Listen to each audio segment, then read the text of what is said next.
This is not your everyday omega 369, and here is a reason why.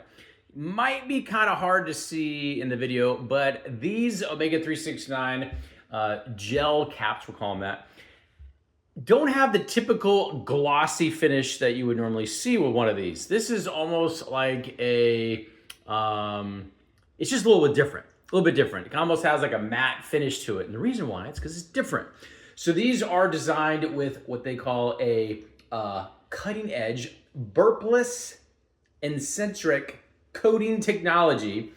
And basically, in a nutshell, aids in mitigating, pretty much preventing the fishy taste and maybe a burping sensation that might come with taking a dose of omega 369.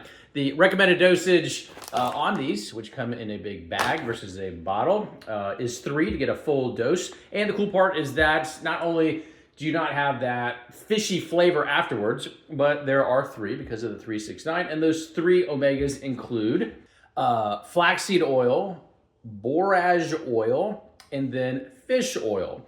All the quote unquote fish oils that you might want and hope to get out of a omega 369, which is different than other omegas. Do your own research on that, but the benefits are like night and day compared to just like a regular omega and not an omega 369. But just want to call that out. This is what they look like. Kind of hard to see, but again, it has like this matte finish, not the gloss finish, and you don't have the burping sensation. You also don't have any kind of fishy flavor. I don't know if it's fishy flavor regardless, even if you like bit into it. But want to share that. Awesome. Can't speak enough good things about it. Hope that helps, and we'll talk to you soon.